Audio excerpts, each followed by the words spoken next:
Hello guys, welcome back to my YouTube channel. তোমরা সবাই কেমন আছো? আশা করি খুব ভালো আছো।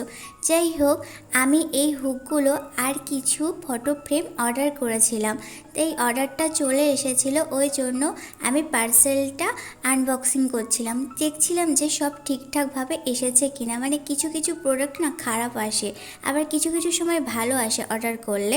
তো এবার ফটো ফ্রেমগুলো দেখলাম যে খুবই ভালো এসেছে, আর এই ভিডিওটা না অনেক দিন আগেকারে। তো যাই হোক, তারপরে সেগুলো দেখে নিয়ে আমরা দুপুরবেলা রাইস করেছিল মা, সেই রাইসটা খাওয়া দাওয়ার পরে এই ফটো ফ্রেমের জন্য আমি ফটোগুলো স্টুডিওতে গিয়ে ফোন থেকে এই ফটোগুলো আমি বার করে এনেছিলাম। তারপরে ফটো ফ্রেমের মধ্যে ফটোগুলো দিয়ে এগুলো ভালো করে সেটিং করে নিচ্ছিলাম। তারপরে এগুলো ভাবলাম যে সবকটা একেবারে সেটিং করে নিই, তারপরে এগুলো আমার ঘরের দেয়ালের মধ্যে সুন্দর করে সাজাবো। আর এই ফটো ফ্রেমে ফটোগুলো সেট করতে আমার প্রচণ্ড পরিমাণে দেরি হচ্ছিল, জানি না কেন। তো যাই হোক, তারপরে অনেক কষ্ট করে এই 5টা ফটো ফ্রেমে ফটোগুলো লাগানো কমপ্লিট হলো। তো এই ফটোগুলো আমার তো খুব সুন্দর লেগেছে, মানে নিজের ফটো নিজেই বলছি। বিশেষ করে আমার আর আমার বুনুর ফটোটা সব থেকে আমার বেশি ভালো লেগেছে। তো তারপর এই ফটোগুলো দেয়ালেতে লাগাবো কোথায় সেটাই ভাবছিলাম। তারপরে অনেক খেয়াল করে মানে চারিদিকে মনে হলো যে এই পাশে মানে এক পাশের দেয়ালের জায়গাটা ফাঁকা আছে, আর অন্য জায়গাগুলো তো পুরো ভর্তি। তার জন্য এই দেয়ালে আমি প্রথমে হুকগুলো লাগিয়ে নিয়ে তারপর ফটো ফ্রেমগুলো লাগাচ্ছিলাম। ফাইনালি অনেক কষ্টের পর ফটো ফ্রেমগুলো লাগানো কমপ্লিট হলো।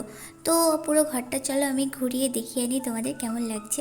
তো চারিদিকে বলতে গেলে আমার ঘরের মধ্যে আমারই ফটো এখন যা দেখছি, মানে আমার কাছে আমার ঘরটা সাজানো এখনও কমপ্লিট হয়নি। তো ওয়াল পেন্টিংটা বাকি আছে, সেটা আমি করব।